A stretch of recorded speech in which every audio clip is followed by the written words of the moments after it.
I'm very happy to welcome everybody to this, the March 2022 meeting of the Transport Scrutiny Subcommittee of the West Midlands Combined Authority.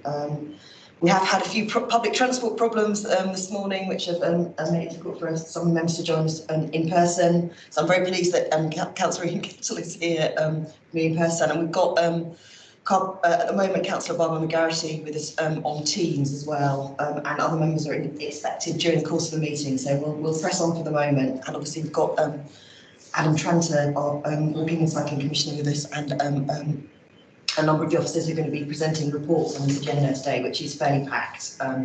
So let's carry on. Lindsay, if you could just tell us who's actually submitted apologies for this meeting. Yes, Chair. Apologies received from Councillor Hare and Councillor Mabina. Excellent. And then I just need to ask the members present if there are any declarations of interest. Not hearing anything, I'll take that as a no then. And then I've got an item that says Chair's remarks. My remarks are, I'm looking forward to this meeting because we've got a lot of really interesting items. Obviously, I think people are very much aware of the issues with the Midland Metro, which we'll come on to later in the meeting, but we've got Adam here and our item on the active travel, which I feel is just as important, because the transport revolution that we've got ahead of us includes public transport and walking and cycling. So Adam was at the Birmingham Sustainability and Transport Scrutiny last week, and I know he's getting around to loads of meetings and campaign groups like push bikes in Birmingham, and Dallas is doing the same in the other member authorities. So you're a busy man, so I'll hand over the floor to you, and yes, let's take it from there. Thanks, Chair. So yes, my name is Adam Tranter, and I am the West Midlands Cycling and Walking Commissioner.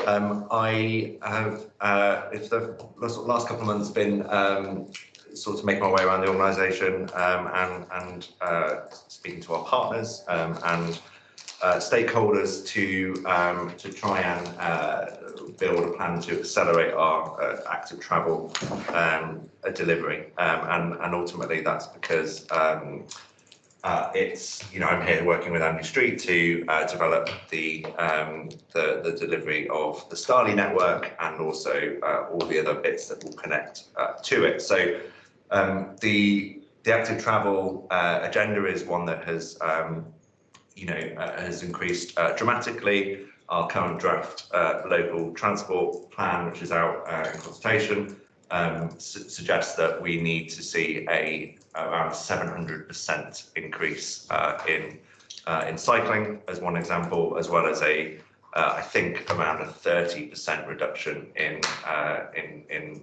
vehicle miles. So it's important that we give people options, and combined with the national central government's enthusiasm for this agenda, I believe that there's a real opportunity to secure significant funding, and for the West Midlands to be a beacon for the region, a beacon for the country rather, for active travel by building on the work that's already done. I think it's fair to say that I believe that what we've done in the past generally is not what's going to get us to where we need to be in the future.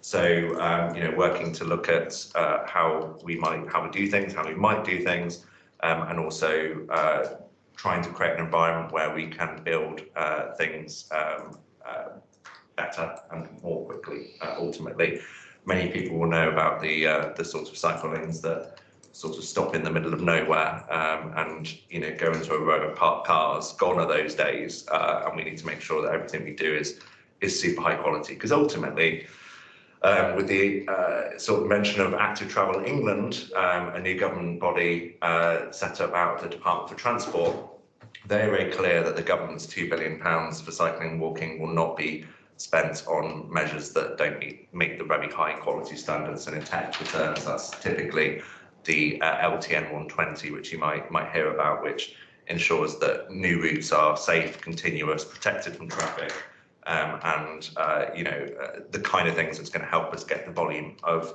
cyclists we need, and in fact the volume making it safe and easy for us to walk for short journeys as well, because in Birmingham at least a quarter of all car journeys are under 1 mile, which is I think tells us something about the kind of environment that we need to create to get people to walk and indeed cycle for short journeys. The last thing I'll say just on Active Travel England is that we are currently in very close engagement with what they're describing as a shadow setup. So Active Travel England is not set up as a executive body formally in law just yet, but they are operating the kind of in full, if you like, with Chris Boardman as the National Cycling and Walking Commissioner. And we've been engaging very closely recently to secure funding for the region for Active Travel Fund 3, which I thought I might be able to come to this meeting and say, yes, here's the details on that. But alas, that is not the case. We will hopefully hear today or tomorrow on that. But that is largely positive news for the region being able to secure a significant amount of funding and more than we had expected as well. And excuse me, what do you call significant? Around 17.5 million for next year. Yeah. That's for one specific fund, the Active Travel Fund. So that excludes other funds like CRSDS and other things that will be coming down the line, which will feature active travel. So it comes down to about 1.7 million per Met. Like that, yes. It's not exactly split like that, but yes. The funding is scheme by scheme. Yeah. And each local authority has got a scheme or two. Yeah. So, but that is just for the first year of active travel, 17 million. Yes, that's just. Yeah. What I'm getting at is, how much we're talking about, and what can we do with it, Can we let Adam get to the end of his Yeah, sorry. No, problem at all. Because I think it's just that Emma's here to present on the, what's happened on active travel thus far, and the way that it's been administered. I think that might be throw some light on what you're saying about the next lot of allocations. But carry on. Yeah. So Active Travel England have been operating in shadow form and are very clear that the funding is subject to making sure that we have a high quality bids. So the bids the bids put forward have been scheme by scheme, working with our local authority partners and building in those quality assurances as well to make sure that they're the kind of routes that are in the places that people want to use and that they're routes that we can get started on quickly and try and get that made share as quickly as possible. So Active Travel England is something that you're going to be hearing a lot of. The government is, as I say, investing via various different channels, money for active travel, including CRSDS, which has to be a significant part for active travel. And my job is to get the region, I guess, Active Travel England ready so that we can crack on and get building, because that's what we need as far as I'm concerned. Thanks very much, Adam. Just to say that CRSTS is the City Region Sustainable Transport. I've only been here 4 months and I'm already doing acronyms. No, it's just that obviously I'm hoping that somebody will watch the YouTube recording of this session, so they need to understand their acronyms. At least you didn't say crusts, which I have to say at the moment it's fairly high up on my list of anathema words. Okay, thank you very much for that. And I can see that Councillor Barbara McGarity from Wolverhampton wants to come in, but I just wanted to say thank you for that, and I really appreciate your the sense of enthusiasm and drive and determination that emanates from you every time you talk, Adam. So Barbara, over to you. Right, thank you, Chair. Just one question, Adam. I'm not sure if you can answer this or someone else, but I understand that to make safe travel on bikes, they're actually going to go through the middle of the road. And I've got some sort of concerns about that. I mean, sometimes you take your life in your hands going on the side of the road, never mind the middle of the road. So can somebody clarify that for me, please? Do you mean the middle of the lane relating to the highway code, or do you mean a specific scheme that literally is in the middle? I thought it was the middle of the road, but maybe no. Okay, that's good. I'm pleased to Yes, yeah, that would be difficult. Yeah, the middle of the lane is designed to, a lot of debris is often put in the gutter, and it's often where manhole covers are and things like that. So people cycling encouraged to ride sort of 3/4 of a metre away from the curb, but also in areas where you need to be made super visible and it wouldn't be safe to overtake. People cycling the new highway code are encouraged to ride in the centre of the lane so that they are more visible and that people driving don't give them not enough space ultimately. Thanks for clarifying that. No problem. Thank you, Chair. Okay, if I could just ask Anne a couple of things. And first of all, an observation. I do cycle around Birmingham, and at the weekend I was going around various places in the south of the city, and I noticed the removal of the cycle lane in Sturchley and in bits of Harborne. So I feel that my experience now as a cyclist improved during the pandemic, and it has now deteriorated. And I suppose I moving up through the next few years, I think we have a major issue in bringing the public with us on the acceptance of all of these schemes, and actually, getting behind the idea that we need to reallocate road space to make it safer for everybody. And I think you picked up in the Birmingham Scrutiny meeting that there's still quite a lot of uneasiness sometimes with the local elected members about things like low traffic neighbourhoods and cycle lanes and bus lanes. And I suppose for me that they feel such such fundamental building blocks of a safe environment for pedestrians and cyclists that we must get more people to think about their benefits and the advantages that they're going to bring for all of us, not just in terms of safety, but also cleaning up the air and reducing carbon emissions. I just think that we still have a major issue with public perception and what people expect when they're moving around the city. And I think on the consultation on the emerging new local transport plan, I think we've got to the stage where people accept that change is necessary, but they're not. Perhaps not at the stage where they're going to, that they're so open to the changes to their own lifestyles, and that's a sort of a huge issue. But I just wonder what your thoughts are on that, because we need some leadership, some community leadership from councillors, but we need to give people the confidence to actually go forward and put forward those positions. Yeah, so there's a couple of things there. I think one, if you just go back a little bit to the start of the pandemic, which is where these active travel funds started.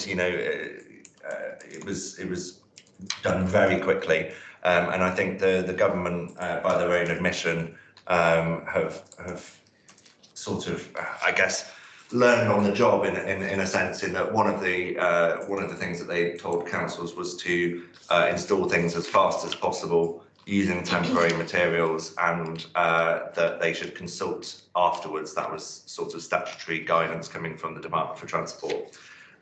It's fair to say that the statutory guidance is very different to that now, in that they've learned the value of consultation with communities, and I think that's really important. I also, coming from a communications background myself, I believe that people know what good looks like when they see it, and I think sometimes what we've offered people for active travel, while professionals might understand it to be temporary, and it might understand it to be using temporary materials, they're not particularly well designed in a sense, or they certainly don't look brilliant to the average passerby. So we need to make sure that we're presenting our best selves in active travel, because we have an opportunity to do that. But I should say that the funding coming so far in Active Travel 1 and Fund 1 and 2 has been fairly, low, and enforced local authorities to use temporary materials. So I think that's part of it, because we should accept that. We should also know that change of any sort is hard, and if you look at history, anything from the smoking ban to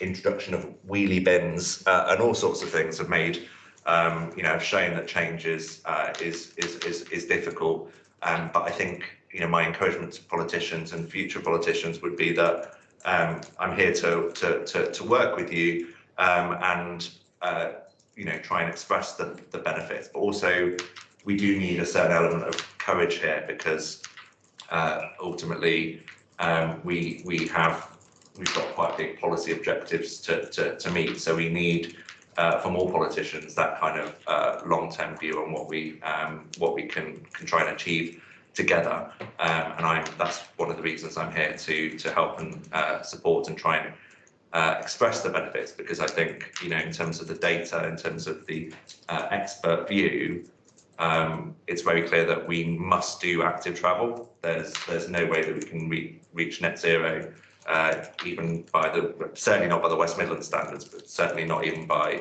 central government's own target, without active travel. So I'm here to try and accelerate that. Thank you. In your opening comments, you touched on that, that amazing statistic that's again in the new LTP, the 700% increase in cycling. I think that indicates that we've got to get to a stage where cycling in particular is an everyday activity that's been normalised. And I know that you've been doing quite a lot of commentary about that in the press, and talking about the pros and cons of wearing a cycle helmet, for example. So do you want to say anything about that? Because I very much warm to what you're saying, because I think that in other European countries which have a much higher proportion of people cycling, I think there's not so much perception that you need to get special equipment or sort of make it into a very special activity. It's actually something that you do as a routine to get round your town or village quickly and efficiently. Yeah, I just think people should wear what they want and wear what's comfortable. And I think often in cycling for transport, we have a view that we have a view in this country that cycling is purely a recreation. So I think being able to show that cycling for transport is a viable option for people and a very normal thing to do is something that I'm massively supportive of. And in my brief experience so far, there's a lot of focus on what individual behaviour and not so much on trying to make it feel as normal as possible so that everybody feels like it's something for them. So I think cycling has an image problem. And we should try and reduce the barriers as much as possible. And when it comes to keeping people cycling safe, the best thing I can do is try and push cycling infrastructure as quickly as possible, because that's what genuinely will keep people safe. And I think other things are a distraction, and we don't have time for the distraction. I mean, it's interesting, isn't it? Because I grew up cycling I cycled to school and I cycled on as a student, and that's sort of going into the late 90s. I never wore a cycle helmet, but in Birmingham, it almost feels like it's almost like a totem, or it's something that I do because I am quite anxious about cycling on the road. Also, I do have a friend who had quite a serious accident and had a head injury, which I think would have been worse if he hadn't been wearing a cycle helmet. So I think you have to sort of strike a happy medium, but I think the message that cycling is a routine activity. It's also enjoyable. It's good. And it has all these other benefits. Yeah. And we're not just doing it because we've got sort of obsession with the reactivation of road space or climate change or any of those things. It is actually an easy, enjoyable thing to do. I think that's an important sort of normalising message. I'm just going to pause briefly to say welcome to my colleague Councillor McCarthy. And I know you've been struggling with public transport this morning, which is delayed train too. Yes, so we're constantly putting out messages to people to think about their ways that they move around and think about public transport, but it does come with a few challenges sometimes. So thank you very much for making it here. I'm extremely glad to see you here in person. Well, I don't usually leave it till the last time, but I've managed to get a much sought after appointment with my GP early in the morning, so I decided to squeeze a bit of it. Yeah. And I think Kuram has also joined us just now, is that right? Yeah. Yeah, so Kuram, the nominated member on this committee for from the Young Combined Authority is Kashmir Hawker, who's actually submitted apologies for today. So it's nice to have you with us, but Kashmir is the member. But if you want to contribute, then just direct your questions through me, please. Okay, I think at this point I'm going to invite Emma to give us the presentation about active travel, and I think we ought to really take note of the extra injection of resources that we've had and the boldness of what the government's done on this agenda over the last couple of years, because my experience since I've been a councillor since 2017 has mostly been of budgets reducing and telling people that they can't have things. So this initiative I really welcomed, and I think the government should be congratulated on it, and the fact that there's a third round that you're just talking about, and a fourth one, and a fourth round, and a new body. Let's embrace it. And I think that it would be great if councillors, particularly across party, embraced it. So, and that's not a political point. I think because I think there's there are degrees of enthusiasm for this agenda across all groups, including the for example the Labour group in Birmingham City Council. So I think and obviously we've got colleagues in other parties who have concerns and are sometimes a bit sceptical, and I think that's the big challenge for politicians as community leaders to actually get behind this and try and persuade people that why we're doing it, doing it. But I should say, my experience so far that active travel, while it may seem political, doesn't seem to be party political. I think I've not met anybody yet who really thinks that we shouldn't be doing this. It's just about helping, helping communicate the right messages and doing it in the right way, I think. Absolutely. Okay, Emma, over to you. Thank you. So I'm here to give an update on the Active Travel Fund Tranche 2. Hopefully you will have read the report in advance and hopefully we'll bring that report to life through the following slides. Happy to pick up questions as I go. So the Active Travel Fund Tranche 2, the West Midlands received £13.1 million and it was split between a series of infrastructure and supporting measures projects. So here we've got 31 infrastructure projects and 16 supporting measure projects as well. It's been a really demanding programme with a very short delivery window. We've had basically just over a year to deliver all of those schemes. So we've successfully delivered all of the supporting measures, things that we've led on internally, and the local authorities are getting on with construction of the infrastructure schemes. We have had to ask the Department for Transport for an extension on a number of the infrastructure schemes, purely because it's just so difficult to design, consult, redesign and then go into delivery during a pandemic. It's never been done before. So it has been very difficult. But we've got the extension. We are delivering to LTN 120 and our schemes will be delivered by the 31st of March 2023. So it's moving very positively and the Active Travel Fund is basically setting the foundations for the Active Travel Fund Tranche 3. We've now got Adam working with us to really champion the schemes and work with communities to drive up the standard and the quality of those routes, and also the role of Active Travel England going forward to design, review and drive up those standards. So the next few slides I'm just going to hover over each local authority area to give you a flavour of what is being delivered. So in Birmingham there are 4 work packages. So we are enhancing the Atf, which was the first tranche of pop-up temporary cycle routes that Adam talked about, that were implemented in 8 weeks. So it's making those permanent or making them look better than they are, better quality materials. We've also got places for people, so in essence that's low traffic neighbourhoods and school streets. Our city centre traffic cells, which is basically improved access within the city centre. Bradford Street, for instance, and some of the blue routes linking those up throughout the city. And then additional cycling and walking interventions, and that is an extension of those beautiful orange bikes that we see in and around Birmingham, and other interventions like that. In Coventry we've got 3 schemes. We've got a cycle route to University Hospital, and there will also be a bike lane element attached to that. There's the Falls Hill Road to Bradford and City Centre, and there's the campus connections, University of Warwick.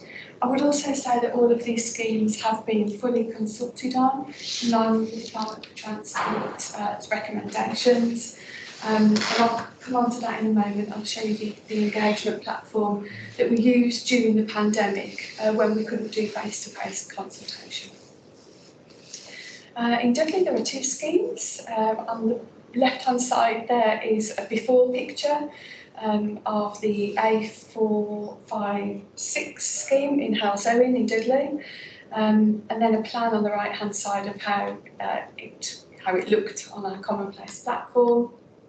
And I live quite close to there, and I can see that scheme developing day by day, and it's almost in completion, and it looks fantastic.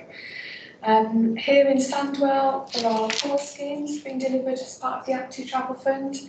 A really large scheme on the A4123, Bearwood High Street, Blackheath Town Centre and Wensbury Town Centre. that are really improving the walkability and cycling access through those town and high streets. So really positive for Solihull there. Solihull, there are 4 schemes. We've got Blossomfield Road, Meriden to Millicent's Wood, Knoll to Solihull and borough-wide cycle parking. Those are very near completion and there's been a lot of feedback on those, positivity also. Walsall have completed their schemes now. We've got school streets. There were 5 school streets closures and also a very large scheme called Connecting Redley 2. That's the picture on the left-hand side there. We are just trying to get our hands on some of the completion pictures. So that's really positive. I'm happy to see that completed. Wolverhampton, 2 major schemes, St Peter's Road, Ring Road Crossing, and the Waterloo Road. That's a before picture on the right-hand side of how it is now, but construction is underway. And on the left-hand side, there is the Wensfield Road project, which, as you can see, the blue cycleways that are almost completed there also. So, the infrastructure is complemented by a range of what we call supporting measures, and that's basically trying to encourage people to use that infrastructure, not only the new infrastructure, but anything already in existence. Basically to boost walking and cycling levels in the region, it's as simple as that. Also to help people overcome road safety fears, we're trying to also address inequality in transport by trying to get more people to cycle. Obviously, fuel costs are going up, and we're trying to get more people to access transport in that way. I mentioned just a few moments ago that we used an Atf Engagement Platform. It's something that we've never done in the region before, to basically try and get people to have their say in their local communities. I'm really proud of the fact that we had 115,000 visitors to the site. It's still up and live if anybody wants to have a look at that. And I'd encourage people to encourage your own communities to have their say there. There were 16,786 respondents and 82,000 contributions, which is quite amazing really. It's a real positive step forward in engagement terms for us and to get people talking about active travel. I'm not going to labour all of these slides, so I've just picked out some of the main stats. All the details in the report, but we've used other online engagement platforms to try and get people to be more competitive. So businesses to ask their employees to use the Love to Ride platform, and also Mode Shift, which is an accreditation for businesses to do travel planning there as well. On the Love to Ride platform, there were just under 8,000 participants registered in the West Midlands, so real keen enthusiasm there. Ride Ahead Together is something that we are proud of as a team for delivering in the West Midlands. We've got tricycle events and cycle confidence sessions for people with complex needs. 1,324 people tried the tricycle event. So we are broadening participation in every angle possible. We're also really proud of social prescribing in Birmingham and Black Country, and it's something that we're hoping to take forward in the future. 111 GP surgeries are basically asking people to ditch the pills and to basically take up active travel as a way of being active and increasing mental health. So it's a really great project. Partners, British Cycling, 3,137 participants on Go Ride coaching, and we're also working with Living Streets on walk to school programmes and Little Feet, which is preschool, so it's getting families to walk to preschool. So it's really good projects that are really wholesome and people can really on board with.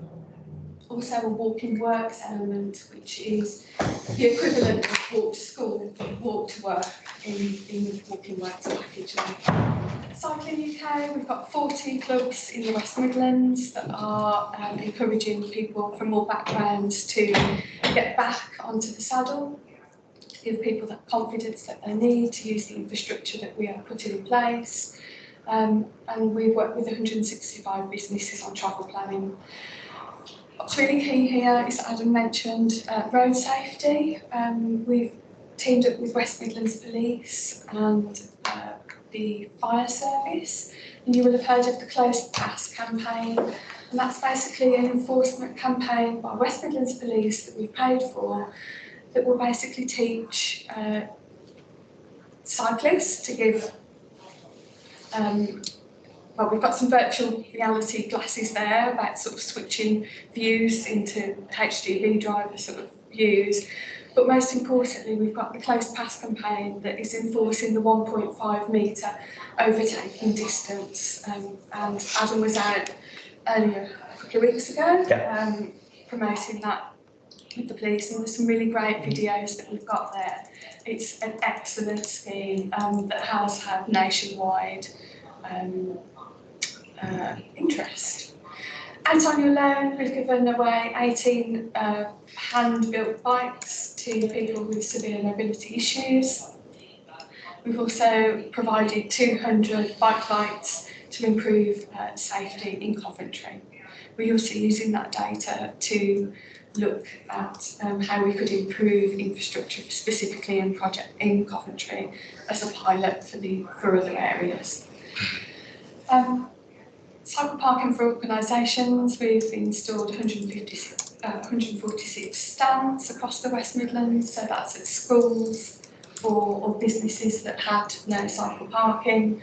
And we've also developed a Love Exploring app, which has been downloaded 2,355 times, which encourages people to walk in their local communities and enjoy their green spaces. So I hope that you will agree that there's an awful lot of great, wonderful things to get people outside, travelling sustainably and actively going on in the West Midlands that supports that infrastructure delivery that is well underway. We've got a massive challenge ahead of us. We need more healthy spaces for people to live, work and play. We are continuing to develop our local infrastructure development plans with the 7 local authorities. As Adam said, we are waiting for a further announcement on Tranche 3, which will hopefully see more of what we do now, but better quality in the right places that are going to make a real difference to people's lives. And of course, we've got Adam with us now to really champion and drive up that figure. So thank you for listening.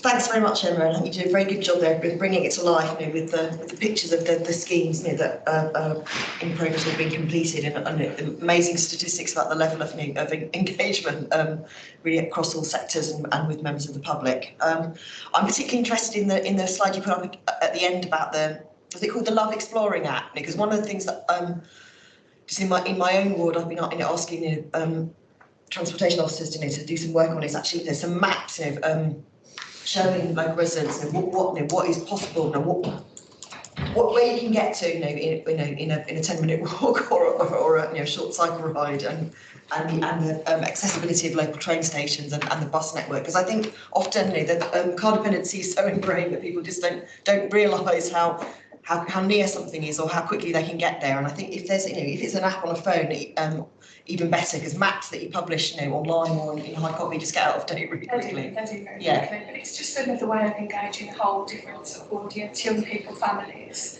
and I think the word is gamification. But yeah, lovely trails for people just to get out and enjoy. It's really important for communities and to get between local areas and high streets. Importantly so. And is it aimed, because I suppose I'm quite interested in functional, walking and cycling, to get to get from A to B, because that obviously it's important to have leisure opportunities and green spaces, but to make it part of your everyday mobility, I think that's really important. And is that what the app's for? It is. It's to get people to enjoy and to take that next step.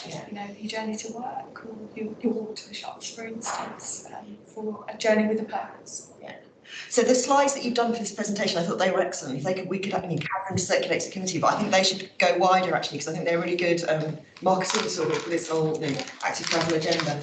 I'm just on the report. I did mention this to you before we got into the formal meeting. It's at paragraph 3.4 where you've got the table of allocations per local authority and the spend today. I was just a bit concerned because the level of spend is quite low in some cases. So what is this money being carried forward, and how are we going to?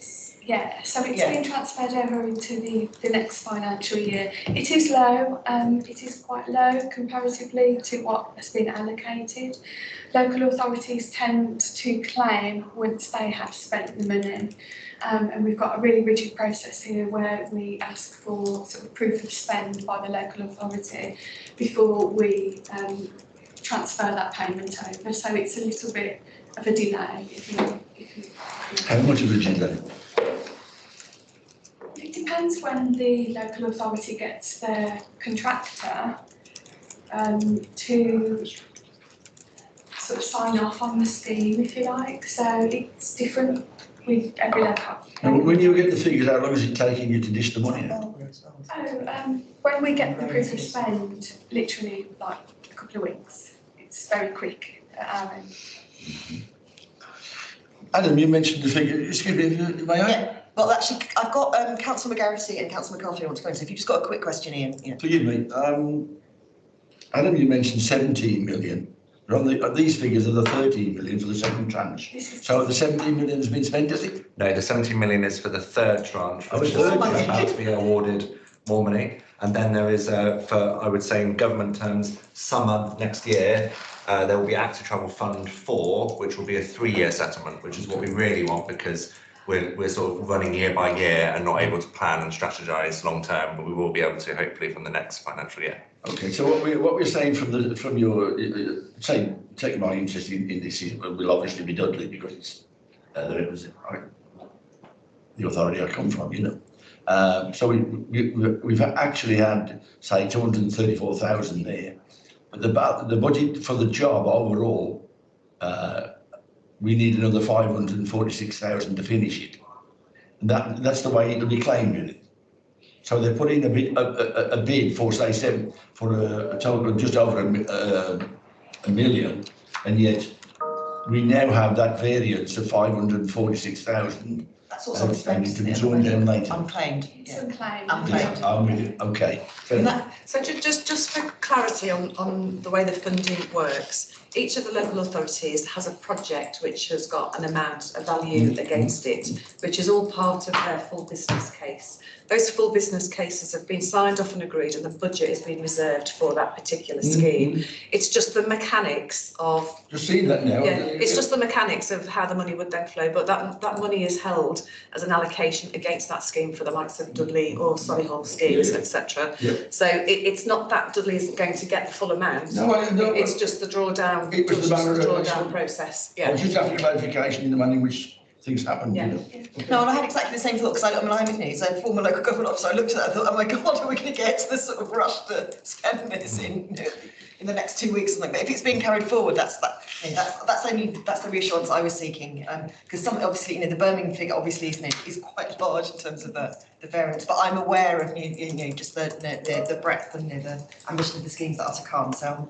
But I just think the amount of money that's being allocated by government is really, you say significant, and I think it's a large amount of money. Dwarfs anything that I've seen in this area in the last few years. But if we could shift it onto a 3-year or longer term perspective, in the spirit of things like the City Region Sustainable Transport Settlement, I think that makes it easier to plan things, doesn't it? Could I just add to that? I think that's one of my main points for sort of being here, I guess, is that wanting to build a longer term strategy and also make sure that we get the funding from government year on year. And then also I should say that a lot of local authorities around the country have had to have extensions to Active Travel Fund 2 because there have been some quite significant issues with contractors, ultimately with teams going off with COVID, etc. So there's been a lot of delay on that kind of delivery. So that's not unusual, but I would say that one of my focuses is to lift up the pace of our delivery. And one of the bottlenecks that there is, and this isn't specific to particularly any one local authority, is the resource that those local authorities have, and you'll know as a councillor how stretched your transport team is, for example. So one of the things we're looking at is working with officers on how we can help them and make it easier, whether we can help, co-develop schemes, for example, using some additional resource in Atf Travel England to help get through the bottleneck, basically, because there is there's money that's going to keep pouring in, and we need to be able to deliver, basically. Thanks, Adam. I've got Councillor Garrity wants to come in, and then Councillor McCarthy. Just quick questions, because we need to move on to the next item, probably. Great. Thank you, Chair, and thank you, Emma, for that presentation. Really interesting. Lots of meat on the bones, which I thought was really good. Just quickly, one thing to pick up. Quite interested in special needs people, and I wondered about the tricycle event, whether, I know it's already been running because you mentioned it, but I wondered if that would happen in Wolverhampton or where that particular event occurred, please. Thank you.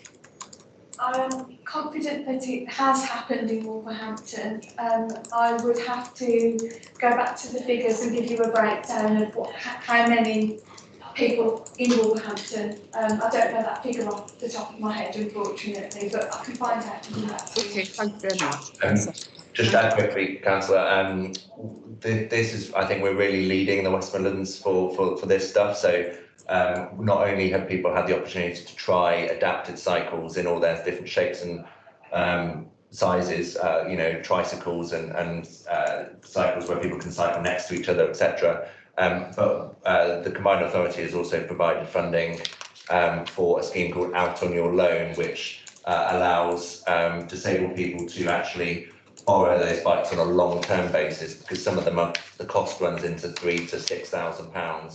So for disabled people trying to seek employment or trying to go to work or trying to see family, it's often a big stumbling block. So being able to provide those long-term loans has been really good, and I think that's seen as quite a kind of progressive scheme here in the West Midlands.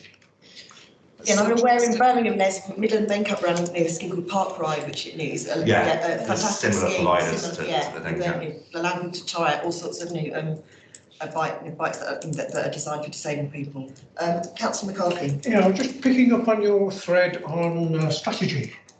I mean, to me, this sort of provision of safe cycling lanes and other facilities seems to be all about space. Everything from whenever we have a new development, I like the slides on Coventry because they showed putting where there was space to do something. But how do we ensure that a new housing development or non-housing development allows enough space, either for the non-housing to get workers in by cycling, or those that live in the other development, in the housing development? Yes. That's the first question. I don't know if you wanted to deal with them one at a time. So I'll do one at a time. I've been talking to Councillor Hawkins quite a lot about this, because I know that he's got new houses coming in his ward, and the key, I think, is one of the things is trying to ensure good kind of attribution of Section 106 funding, which I think is great. Obviously needs a certain amount of management. I think in the past we've been okay with just sort of allowing developers to build slightly wider footways, but they're not actually the things that are going to get people out of cars for short journeys. They're going to be, we need to build proper segregated lanes. So I think that's happening, and I think that's something that is positive. I should also say that Active Travel England, the government's proposing for those to have statutory consultee requirements for developments over 100 to 150 dwellings is the working thing at the moment, which is also quite significant. I think it's concerning, because I think there's a lot of staffing that will need to go into that. But the idea is that when planning permission is requested, that experts from Atf Travel England will look at that and say, is that going to help us get, that, because if we can't do it from when we're starting from scratch, then we don't really have much of a hope, really. So I think it's really important. You're absolutely right in making sure that the planning process helps support that, and there are changes that are being made to support that. And want to come in on this just briefly. Yeah. The other thing that I think also because that's all external to the council that Adam's just described. The other thing that you might like to consider is the council's own planning policy framework. So within your own planning policies, do you have the policies set out where actually you're asking developers to leave the amount of space that is required to design cycle infrastructure to that compliant level as well? So that's where it really starts, is within each local authority's planning framework, and then with the likes of Active Travelling can make sure that the designs then are appropriate to meet the required standards, working with ourselves as well. But it starts with each local authority within your own policies. It's a thing that everyone around this table needs to be acutely aware of. Yeah. And that some leverage exists. So it's no good having leverage if no one uses the lever. Exactly, and without it being in planning policy within each local authority, just make it difficult when you're making approvals on planning applications, because you haven't got a reason to not confirm a planning application if that design is not appropriate. You see what I mean? Okay, we need to move on. It said you had a second question. Do you want to put it now? Yeah, just quickly, how much of this area is famously more mileage of canals than Venice? How much of that area is safely cyclable? I don't have the figure off the top of my head of which canals have been surfaced to a level where you'd be able to kind of comfortably cycle on them. I think there's actually there's a challenge here, because there's and there's a challenge in time as well. Some canal routes are very suitable and we should be promoting those. Some others, difficult in the winter and at night, etc., for people's safety, especially women's safety. So we need to make sure. I think that this region has always sort of had canals as part of their cycling infrastructure. I think they serve a purpose, but the government, I should say, really only seems to want to fund the kind of on-road, segregated, high-quality stuff that people can use that's lit and etc. And that is the way the trend is going. But there are places across the region that clearly we should be looking at improving the canal infrastructure, because it's an easy win, effectively. But I don't know the figure off the top of my head, but we can find out if it's helpful. Yeah, that's something that we could follow up outside the meeting. I mean, for me, a cycle canal towpath is not a substitute for cycling infrastructure. I do cycle on the canal in the daytime. I would not use it at night. I think that. I mean, the Canal and River Trust don't have the budget to light all the towpaths around the region, do they? Which is also, I'm just not sure that it's a good option really after the end of daylight. Thank you very much, both of you. Thanks, Adam, and thanks, Emma. And as I say, it would be great to have those slides available to a wider community of people, because it really does bring it alive. And again, I think with Adam championing this agenda, I'm confident that we will make big strides. And possibly we might even get to the 700% increase in cycling, but we'll look back on that in a few years' time. So thank you very much. Okay, we're going to move on now to the presentation on the Commonwealth Games community engagement and on the transport plans and preparations for the Games, which are fast approaching. And Graham is here joining us by Teams link to present these slides, which have been circulated already. But hello, Graham. Good morning, and thank you. Yes, I thought I'd give you a general update, and also the slide deck is a run through of the engagement material that we've been using in recent weeks with local communities, and give you a flavour of what we're saying to people. I've also got some feedback from a Spectator Survey, tickets holder survey, to indicate what people's current thinking is around transport, and I'll give you a quick flavour of that. But just to start with, I think we've got, let me just check, 127 days to the opening ceremony, so that's 18 weeks tomorrow. So the clock is definitely ticking down now. And before that, on the 21st of May, we've got two significant test events, one at Alexander Stadium and one at Sandwell Aquatics, and that'll be the first full tests of those two new venues. So 21st of May is a very important date for us as well, and we're doing a lot of planning for that. That's less than 2 months away now, so that's quite critical as well. We've recently been through quite a period of assurance reviews. We've had Sir Peter Hendy, who's chairman of Network Rail, reviewing transport. He was the Transport Commissioner for Transport for London during the 2012 Games. The Games were on his watch, as he puts it. and therefore has a wealth of experience. He's been scrutinising the plans and fed back to the partners at the Joint Transport Group yesterday. We've also had a lot of scrutiny internally within Network Rail from DTMS, etc., etc. So we've been through quite a period of assurance reviews, which hopefully give you some comfort that the right people are scrutinising the plans at this stage. And now we're really moving into that operational phase. So we've done the planning, we're now mobilising people. That's why we're running into the engagement piece for local communities. That's why we're running into the piece of advice that will be sent out to spectators and ticket holders. And it's also why we're just going through the process of pulling in and recruiting the extra people that we're going to need for that short period at games time. So we've got quite a substantial planning team, but we need significantly more people to cover on the ground roles, control room roles, etc., on a shift system through the games itself. So we're out, or we'll be out very shortly to try and get that body of people that we need to give us the full team and the full commitment for games time. But if I quickly share the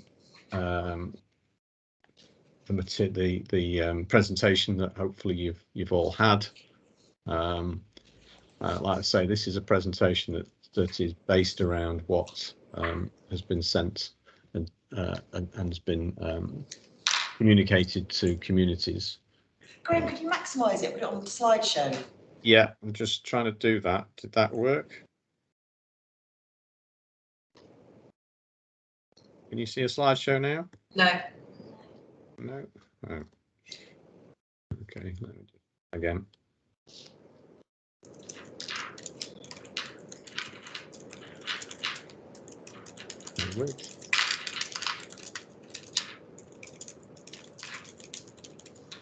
How about now? It's still sort of in the It's in the presenter mode, Graham. You need to, if you've got it. We haven't got it in the pack, so if it's not transferring to slideshow, don't worry. But let me just try it again. I've got it on the. It's just quite, it comes up quite small. That's it, Graham. That's it. Bingo. Brilliant. Okay. So yeah, this is the typical community engagement plan. Just check with you whether the slides are advancing okay. Did that advance? Yeah, it's perfect now. Yeah. So we're running through with you've seen this before, but we're running through with people what the mission for the games is, a flavour, and it's a reminder for you, I guess, as well as to the scale of the endeavour here.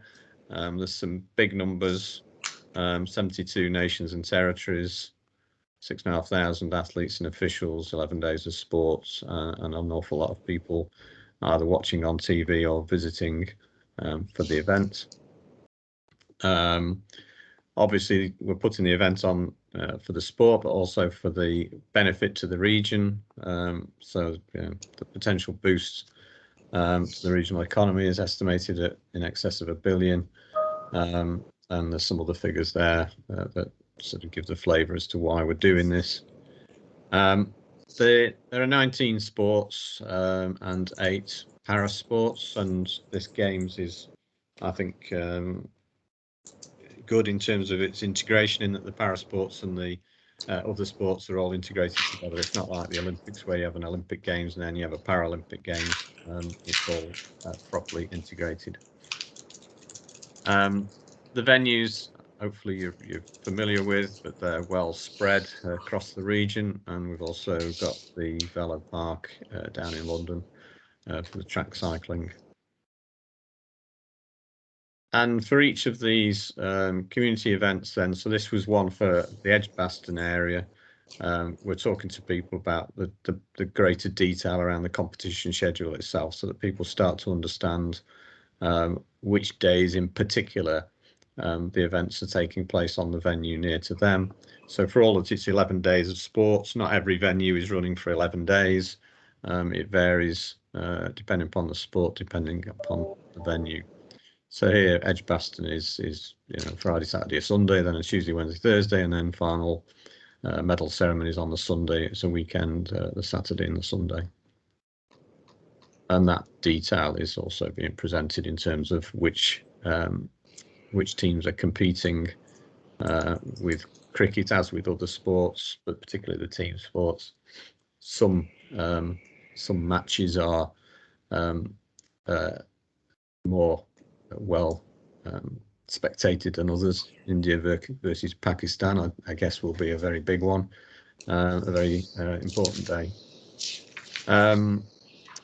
So the public engagement campaign is all wrapped up in Get Set for the Games. This was a community liaison meeting held at Warwickshire Cricket Club. And we run through with people, well, the team are running through with people what the purpose of Get Set is. And it's basically ensuring that there is one campaign, one clear and consistent narrative and one objective. So residents do not hear from TFWM and then hear from Birmingham City Council and then hear from the organising committee and then hear from the police. Everybody goes together as one and presents a consistent campaign and message. It's obviously to inform and listen and collaborate, hear from residents. We've had good feedback and important feedback from some of the events, which will adjust some of the plans around parking protection for residents, for instance, at 1 or 2 locations. So it's really important for us to get that detailed local feedback as well. The games are inclusive and accessible, so we talk about the EQIA, Equality Impact Assessment, making sure that its engagement is fair and equitable for everybody. What we share then at these events is the detail, so the road closures and the parking restrictions and all those things that directly impact upon people's daily lives, be they residents or businesses, and talk through what that means for them, try and dispel any myths that occur, make sure that people are fully informed and can plan around it, they've got the right information. And there's people at these events also talking to communities about how they can get further involved with the games. And in terms of this community timeline, the Get Set programme runs right through now. You'll see here the postcard 1, everybody, I'll show you one in a minute, everybody within a certain postcodes adjacent to venues gets a postcard explaining where they can get further information. Those have gone out now, several 100,000, I can't remember the exact figure. And there's a second postcard much closer to the event so that people get further information and are reminded that it's on the horizon.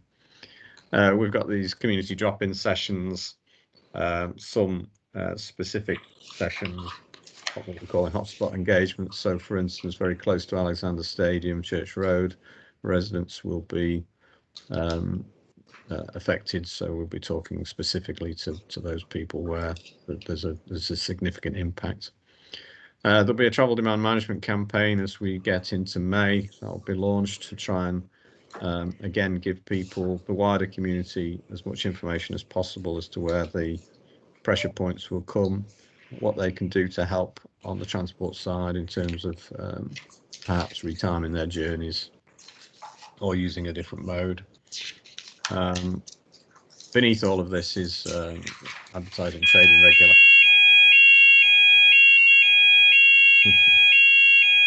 Must be 11 o'clock.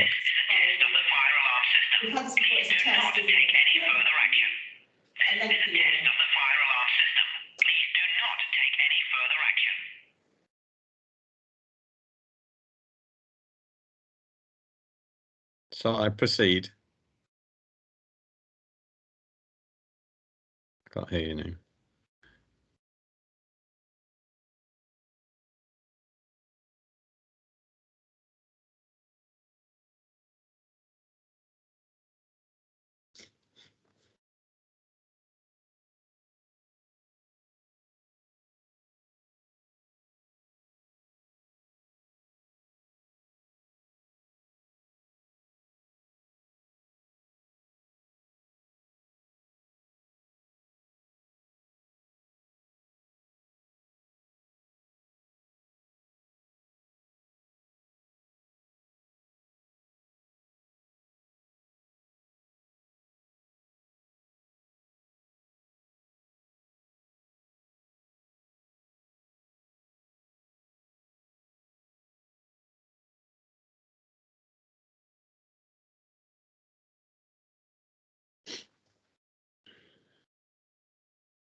Shall I proceed? I can't hear anything from the room.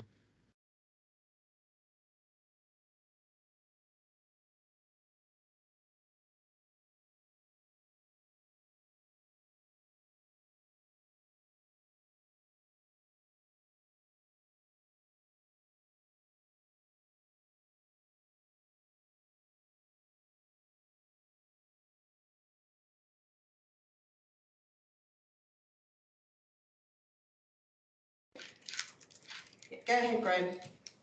Okay. The alarms always take longer than you think, don't they? These are the examples of the postcards that have been going through letterboxes to households. Yeah,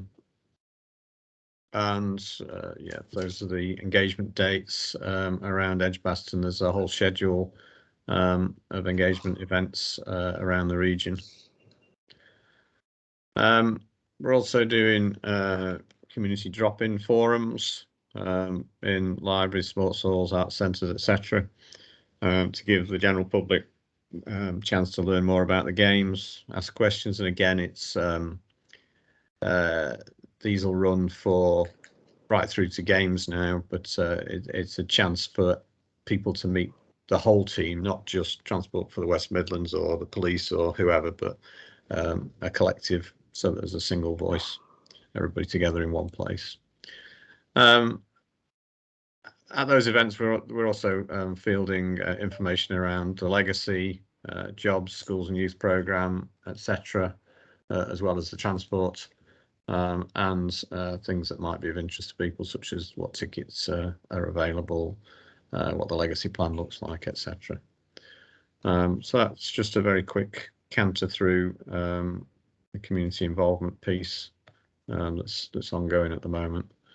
I don't know if there's any immediate questions on that, or whether I should just carry on. Thanks, Graham. That was a very, very clear and well-structured presentation. I suppose for me, just as a local council, I'm just wondering, you showed some slides about events that have already taken place, like the one at the Edgbaston cricket ground, but how local is this going to get, or is there going to be a pack of standard information that you're going to issue to local members, say? So, for example, on the day of the marathon, the route comes through my ward, and I know that there's already a communications effort there. But if you could just explain how that's going to happen, how you're going to make use of councillors, in effect. Yeah. So we're also, as part of this programme at the moment, we're having councillor briefings for those venues that we've so far launched. So at the moment we've launched 6 venues in the Birmingham area, and next week and the week after we'll be moving on to the other venues around the region. Each of those community events is supplemented by a member briefing beforehand for all the ward members. So I don't know if there's anybody in the room who's been to any of those briefings, specifically around Alexander Stadium, for instance, but that's where those take place. So there's a member briefing as well as a general briefing to make sure members are there and able to support and can ask questions, and the notion of no surprises for them as well. And those have been very useful also.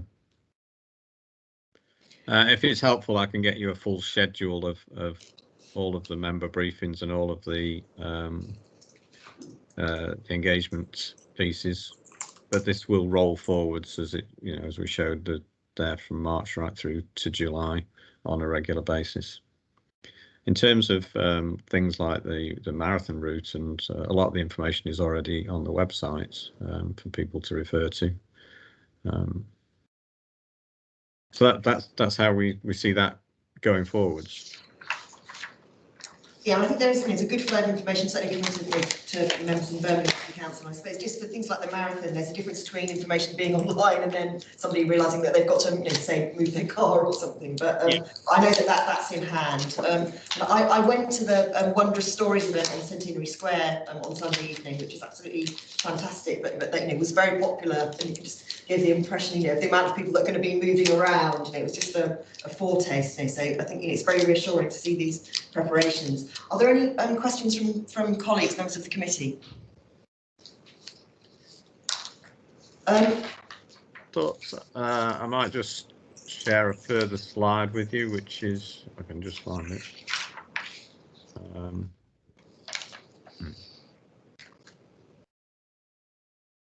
No, that's not it. I was going to just briefly talk about the Spectator Survey. That's the first results have come back in. There are further ones to follow. And what that. If you could keep it quite brief, because we're starting to sort of get into a time crunch. But yes, do. Okay. Apologies. All I was going to say was that there are some interesting things coming forwards, which will help us guide our communication and travel demand management plan as we go forwards. At the moment, there is quite a high proportion of people indicating they'll be using the car, about 47%, and 30% using the train.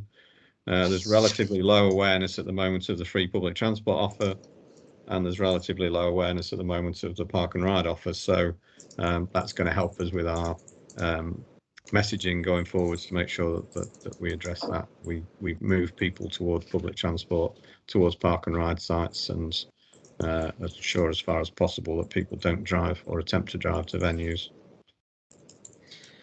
Okay, I was sorry to hurry because that's really important what you've just shared with us, because it's quite concerning. As this has been marketed as the public transport gains and the greenest gains. Yes. So I can see that how much work there is to do that, and also just in the light of what's coming up on the agenda, the public transport actually needs to be available for people to use, even if it's a free offer with a ticket. So I can see why you wanted to share that with us, because there's clearly a big awareness raising job, and also we need absolute reassurance that the public transport networks are going to be functioning and available. But I think at the moment I can't see any more questions from colleagues. So I thought that was very. Just one. Is the bar station finished yet? No. It opens towards the end of May. Okay. I think we know from the previous presentations that the timescales on the two stations, University and Crowbar, are quite tight, aren't they? When I went through University Station this morning, the structure's there, the work's progressing, but it's We should keep those in gear in this committee. Yes, absolutely. I mean, the University Station, that was always quite a time. University Station was never committed to be fully open. So we are planning around there will be some facilities that are part of the new build that will be available. So widened platforms, the new canopies on the whole length of those widened platforms, and the public realm outside for queuing systems and so on. But the station's still open, University. It will be 100% usable, and it will have an overlay over the top to manage the numbers of people. And there's also like an interchange, if you like, the shuttle bus services outside the University Station. So people have got options.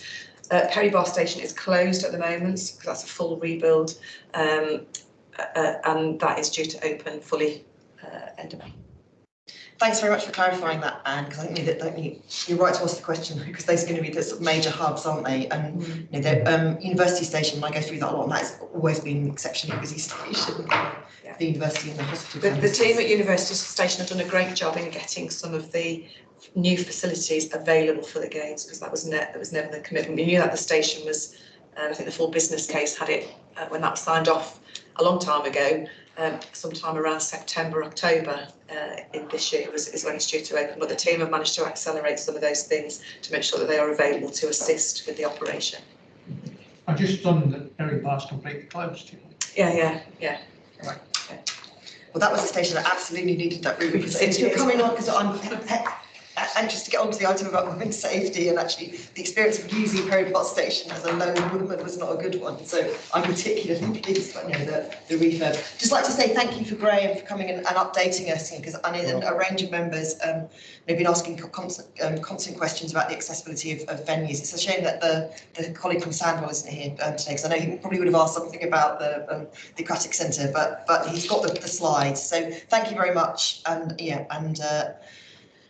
we'll keep an eye on this, or whoever's on the committee in the next municipal year I'm sure will be taking a close interest in this, and we all want it to be a huge success. You might want, given the last item that Graham covered, you might want to think about having a bit more of insight into the travel demand management programme, which is what's driving some of the behaviour change for public transport gains, etc.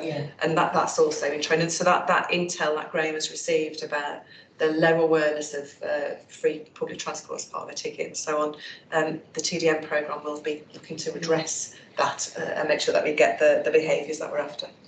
I mean, from my point of view, or my perspective, that legacy, if you could actually, if the Commonwealth Games becomes part of a mode shift and people, reconsidering how they travel, it would be absolutely great. So that's why the stat that you just quoted was a bit concerning. But yes, we can come back to that in the next year. So this is our last meeting of the year, isn't it?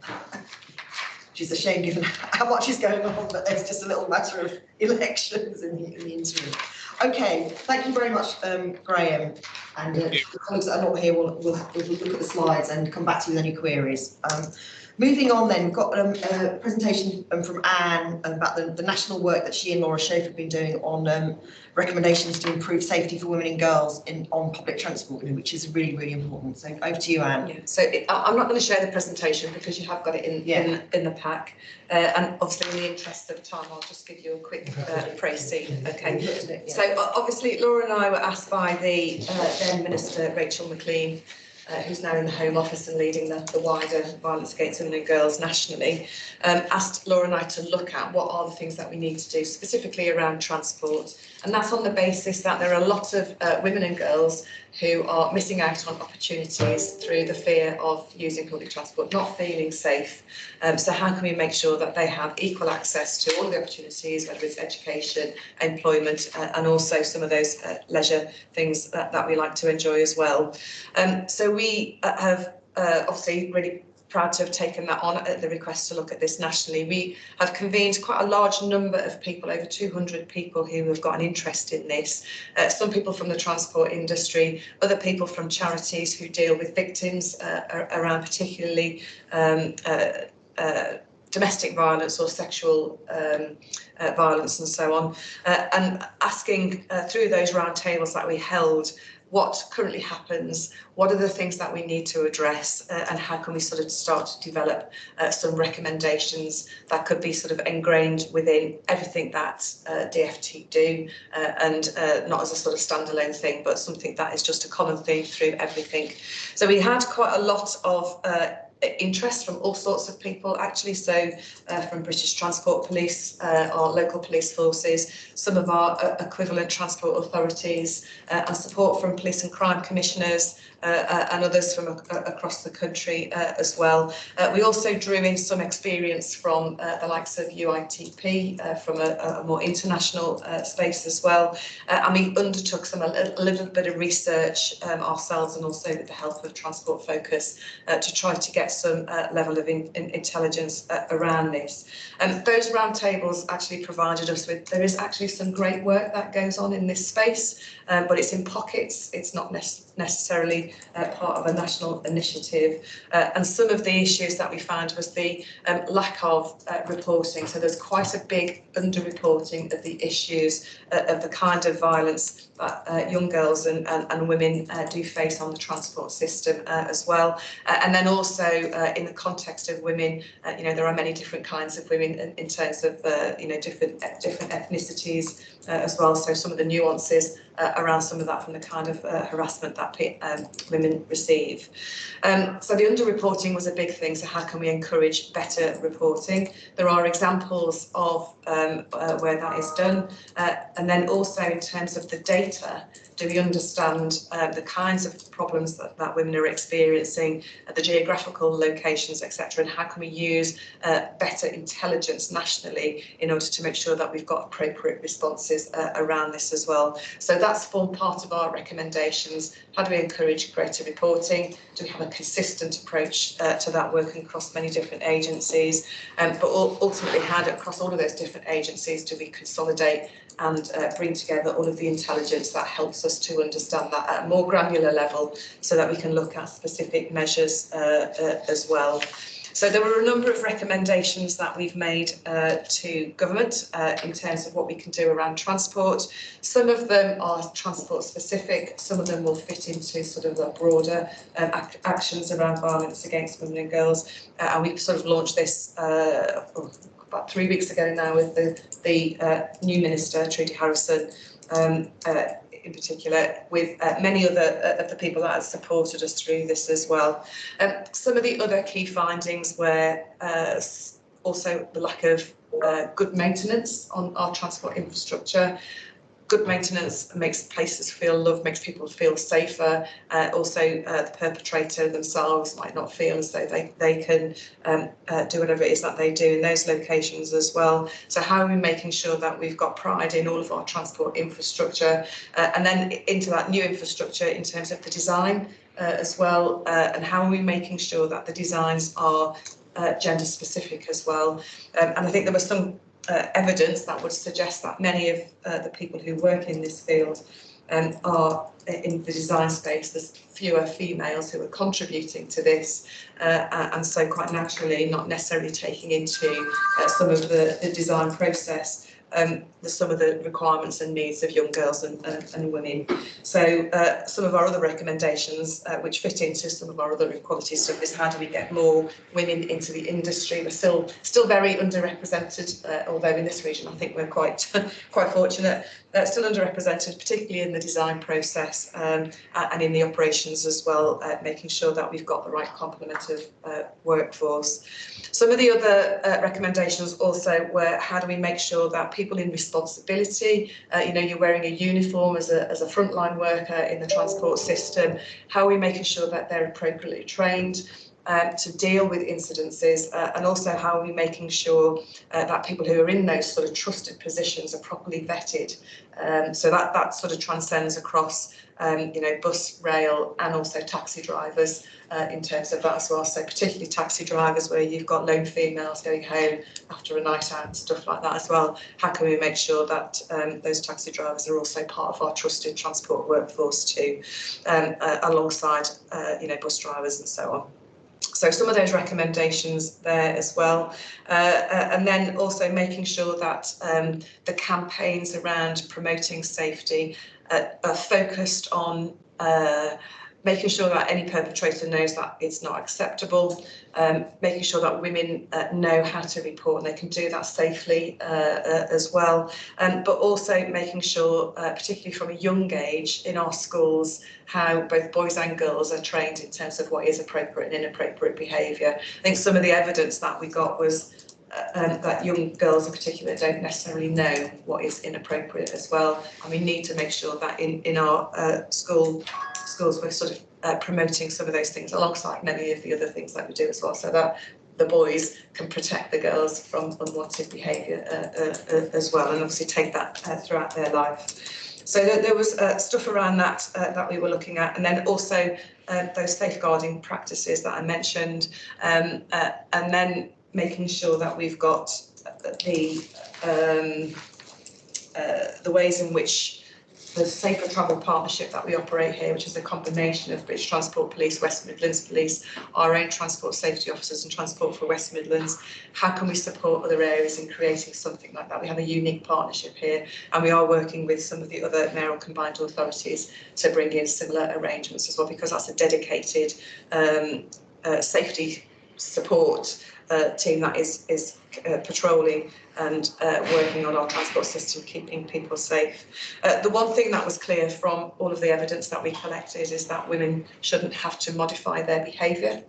Where they're acting reasonably, it should be that others allow women to sort of, live out their lives in the way that others do as well, and making sure that we do have something targeted around the perpetrator themselves as well. But that probably fits into a broader narrative under violence against women and girls that the Home Office are looking at. We're going to continue to work with the Minister, Laura and I, and we will do a review with them, with DFT, later in the year, where we're looking at how they've taken these recommendations and how they've embedded them across all the work that DFT do, working with us as transport and local authorities as well. Thanks very much, Anne. I think from the presentation and the report and what you just said, I was very pleased to see that you're very much emphasising that this isn't about women and girls feeling afraid or being made to feel that they should be afraid using public transport. It's about what we can do to make the network safer and actually getting men and boys to think about their behaviour, because violence against women is perpetrated by men, and I think that's where we need the awareness raising. So I think some of the campaigns that I've seen recently, for example, the PCC's campaign about in some city centre locations with the posters saying, don't stand by, don't be a bystander, stand up and intervene if you see someone who looks like they're in a situation where they're at risk or they're vulnerable. It's just so important. And just going back to the conversation about Perry Bar, as I don't drive, I frequently use Perry Bar station, and I just thought that was a station that was dark, and generally, quite a threatening environment if you had to wait there for a long time. And similarly, recently I spent a lot of time commuting to and from Erdington, and I had a Sunday evening waiting for trains because they were cancelled on Gravelly Hill station in the dark. I'm feeling quite vulnerable because I was the only person on the platform. Although there is actually an information point there and somewhere where you can actually dial someone and get some help if you're in difficulties. So I did wonder, just reading through this, through the recommendations, you haven't said anything about increasing staffing levels, say on trains or buses, because if you think about a double-decker bus, a single operating driver on a bus, if anything happens, if somebody refuses to pay, then it's all it can rapidly become quite tense because it's all focused on the driver. Is there anything that you think that we could talk to the operators about increasing staffing levels, or is there any chance of bringing back bus conductors, or is that just completely unrealistic? I think we have to, the proposals that we've put forward, the recommendations have to be managed within the constraints of what finances are available, both for bus operators who are commercial entities.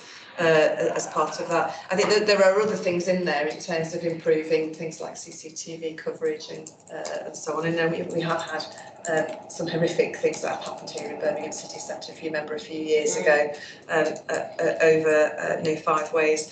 So absolutely, we need to think about the workforce, training the workforce to be able to deal with those kinds of things, and that's something that we actually do here in the West Midlands. Our Safer Travel Partnership actually does some training with drivers to spot particular behaviours. And they do have the ability to call in extra support as and when it is required when they're sort of out and about on the network as well. But in terms of increasing the numbers of staff on the public transport, I don't, that doesn't form part of our recommendations.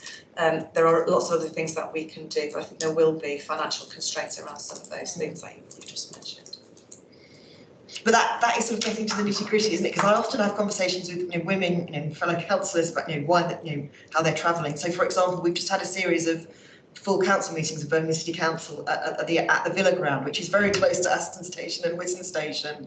And there were a handful of us going by train. I was the only woman, and I did actually ask some of my colleagues, and I think their perception is that, particularly in the evening, they don't want to travel on the cross city line to go back to the city centre. And I absolutely understand that. And if I get into a train carriage, I always get in a carriage where there are some other people, and I will watch my back. And on a bus, I do have the behaviour of sitting on the ground floor near the exit, because I have a slight flight or fight instinct there. Because I think you were referring to that terrible incident where a child was murdered on the bus, on the number 9 bus going to school. And again, you just think in that situation, how could you help somebody? Because that obviously happened on quite a full bus. But then if we spend too much time thinking about that, I think that will actually deter people, anyone from using buses, and that's absolutely not what we want. Okay, Councillor McCall. Totally support the I'm committed to the intentions and spirit of this report, but the somewhat lengthy list of rather woolly recommendations tends to fill me with concern for women, the safety of women, girls and other vulnerable groups that use our public transport system.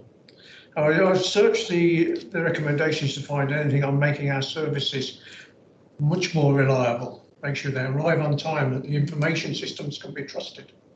I mentioned on this board before, Chelsea Wood Central, 11:30 at night, myself and another man getting on a bus, having talked to the young woman who her bus was due, and suddenly it was not due for half an hour and she was left on her own. We said, do you want someone to wait with you? She said, no. So we got on the bus. I didn't feel good about getting on the bus in that situation. But these systems need to be trustworthy so that vulnerable users don't end up loitering at an empty bus station in the middle of a small town centre like that, or anywhere else for that matter. I don't see anything there about reducing bus breakdowns or improving punctuality and improving the quality of our IT systems, so that people can trust and own and can plan their journey to get to the bus station with the minimal amount of vulnerable waiting time. I totally agree that that is something that we should address as well. And certainly here we are improving our information system. We've got a project ongoing at the moment to improve all of our digital assets that are out on the network as well. We are working very hard through the bus operator group and the Bus Alliance to get that reliability in our bus services, making sure that buses do turn up on time. So we have good information about cancelled trains. We don't have good information about any sort of buses that might be missing off the network as well. Perhaps we can bring this to the next year's board's work particularly, because when you improve those things I've mentioned, it does make using the network more predictable and safer for everyone. I think that would be quite useful, because we do have in this region, we've got that work underway in terms of information systems, so that would be good. Because the coverage of stops where you've got live information, it's variable, isn't it? So on the 11 route, which is obviously terribly affected by congestion, so it's all interlinked. The more people that are sitting in their cars, the more times I'm going to have to wait on my own in the evening on the 11th, which is new. I have such an exciting life, that's one of the features of my daily routine. So we need that information at every stop, because although they're a great app, and if you've got a smartphone, you can get live information most of the time. You're right, it is quite alarming if you get marooned somewhere and you've got no idea whether a bus is going to come or not. Kura, did you want to say something? I was saying regarding reliability, because I don't know where you were traveling from. I was traveling from Warsaw, 4 trains were cancelled, so that's why I got late. And especially in the north of our borough, from Wolverhampton and Warsaw, we've got services that don't even turn up. So that's something you could look Perhaps into. you could make broken down bus statistics available freely on the web to everyone, and it would embarrass some people a little bit. I think you're right. Drive change. Yeah, and I think as part of the National Bus Strategy, there is a requirement for bus operators now to provide operational performance. So as we get through the next the bringing in now of the bus service improvement proposals that we've got, and it may be that as part of your work plan for next year, you can have a look at the projects that we've got in terms of producing reliable information assets and at-stop information and so on, how we're doing that and how we're trying to improve that through some of our dedicated projects. And then operational performance, which is both your points. There is now some new requirements around some of those things. I mean, just to say, currently we've got some challenges on the network because of the rise of COVID.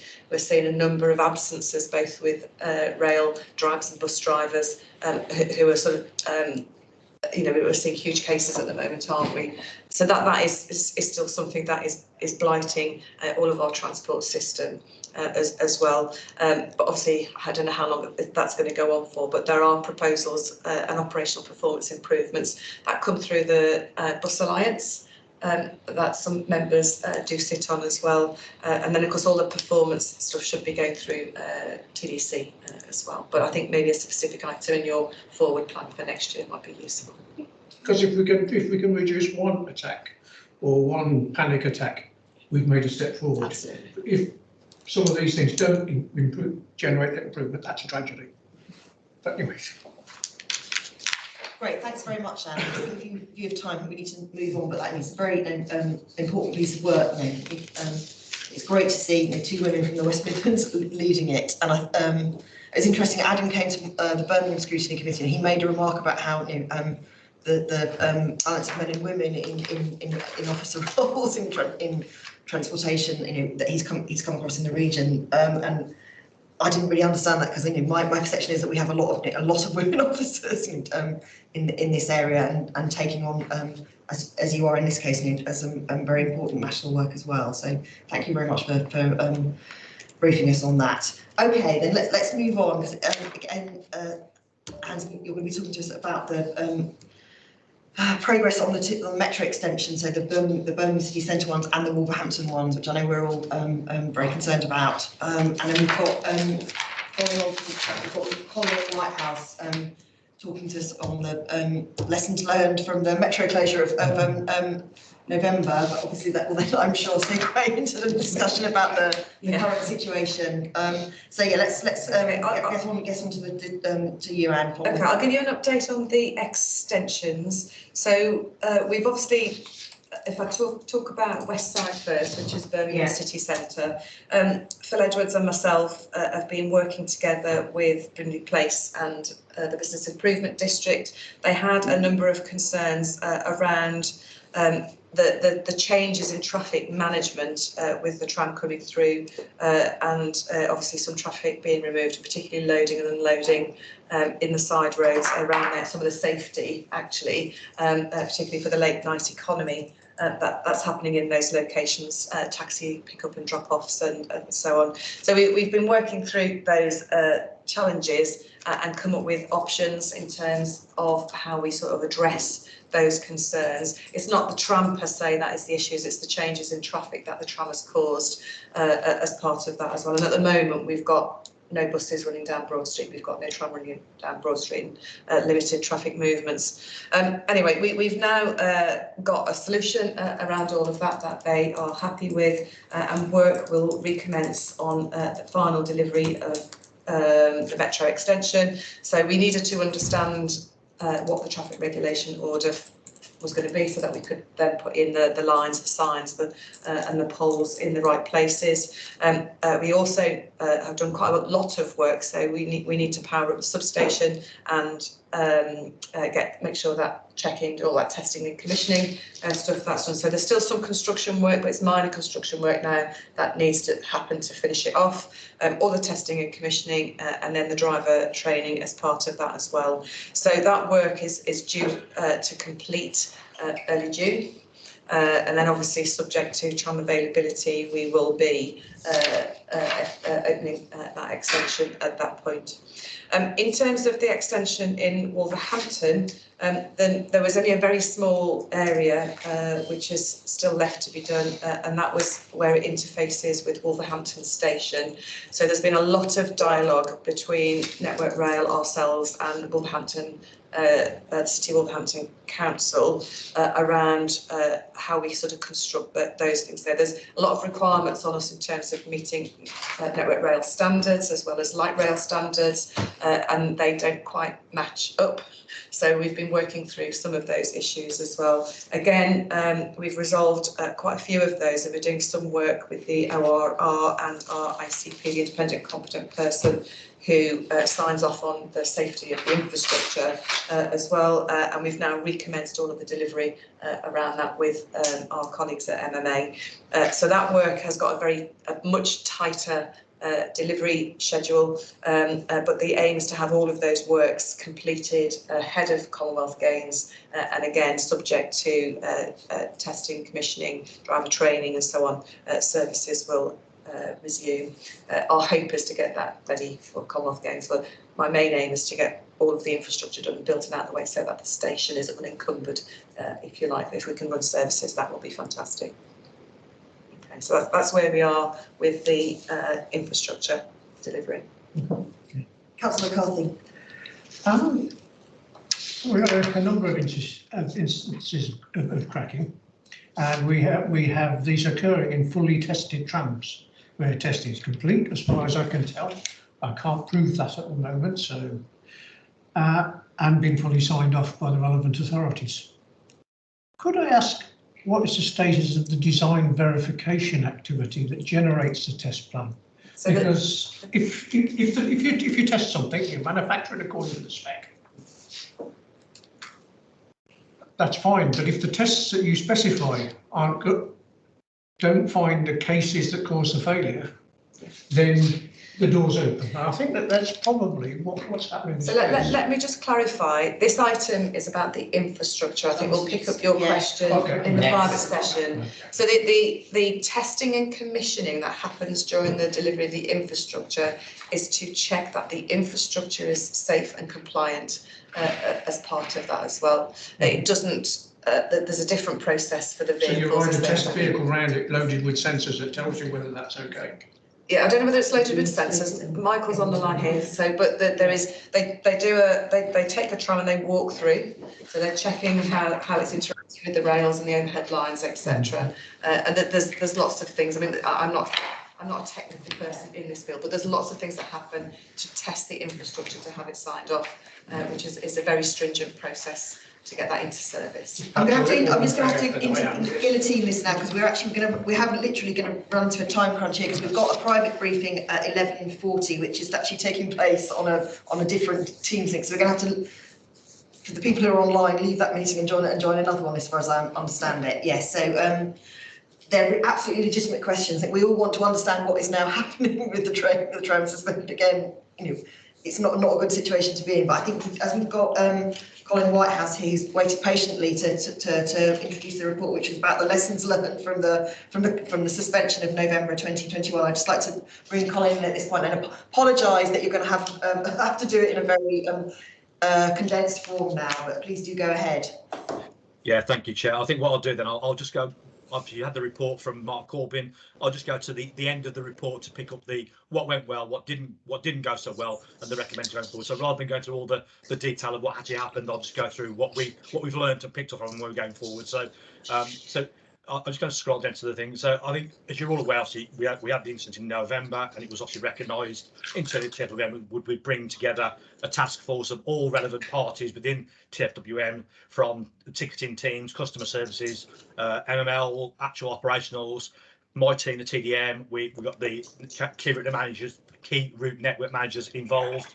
So what went well was, I think the key thing we thought was a very coordinated approach. So it was the first time where we stepped up a tactical group within TFWM to look at all of the strands of where we need to look at that. So it's a multimodal group. So again, rather than being a modal approach, we were working together. So we had the TFWM bus team were there, we had the transport police there, and we had regular two meetings daily to report where we were going, what was happening on the network, getting the data reporting, and ensuring that the messaging was being consistent across all arms of TFWM. So that was a really positive thing that we felt back from doing that. And I'll say also about the consistent messaging that came out of that discussion with partners. So everybody knew what other people were doing and really being informed and taking that out to the public and to partners alongside that. We put the public and obviously say yourselves as members as well.